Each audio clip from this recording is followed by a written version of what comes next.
और commodity superfast में है और सबसे पहले बात करते हैं कच्चे तेल की। कच्चे तेल में मजबूती का माहौल बना है, लेकिन क्या ये तेजी टिकेगी?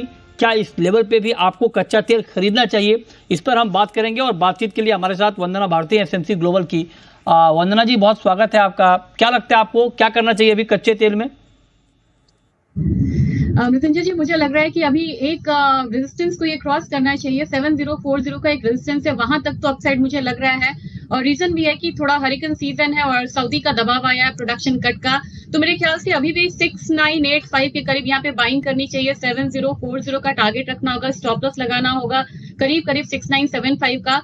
और एक चीज यहाँ पे कहना चाहूंगी कि $84 इंटरनेशनल मार्केट में WTI में और घरेलू बाजार में देखा जाए तो 7050 से लेके 7100 बहुत बड़ा एक रेजिस्टेंस है। जब तक इसके ऊपर की क्लोजिंग नहीं होती है तब तक हमें ये नहीं मानना चाहिए कि नेक्स्ट लेग ऑफ रैली हम यहाँ से देखेंगे। तो मेरे ख्याल से बाइंग है, लेकिन अब यहाँ पे थोड़ी सी लिमिटेड बाइंग मुझे दिख रही है WTI में। ओके, ठीक है। अब आते हैं गोल्ड पे और सिल्वर पे। सोने चांदी में अगर मैं पूछूं, अब चूंकि ये हफ्ता बहुत महत्वपूर्ण है, बहुत सारे बयान आने हैं, डेटा आने हैं, उसको देखते हुए अभी क्या ट्रेड?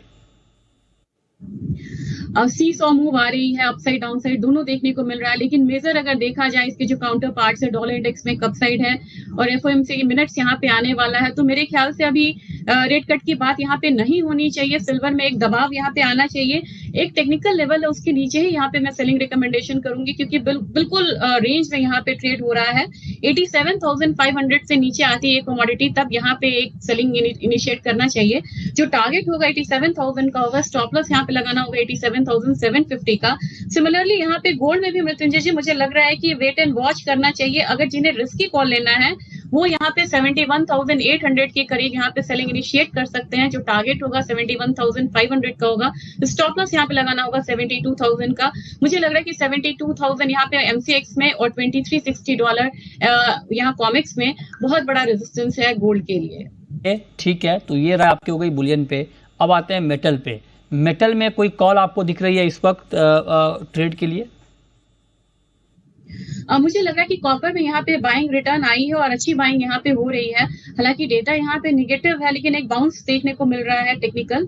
850 के करीब यहाँ पे बाइंग करनी चाहिए, 855 का टारगेट रखना होगा, स्टॉप लॉस यहाँ लगाना होगा 848 का।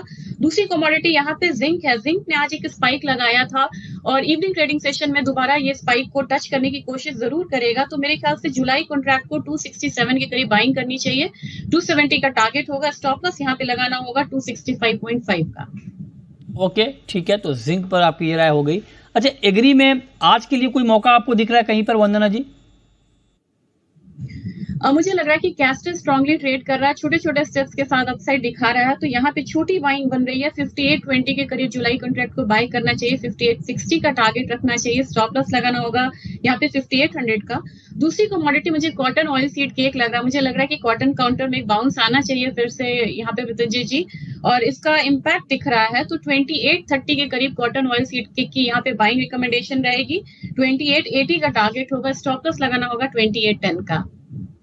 ओके, ठीक है, तो ये राय आपकी हो गई कि आपको कहां पर आज के लिए ट्रेड करना है। बहुत शुक्रिया वंदना जी आपका हमारे साथ जुड़ने के लिए, इस पर बात करने के लिए। लेकिन मानसून ने पूरे देश को कवर कर लिया है और ये खबर सबसे पहले जी बिजनेस ने आपको दिखाई बताई और जी बिजनेस पर IMD के साइंटिस्ट ने सबसे पहले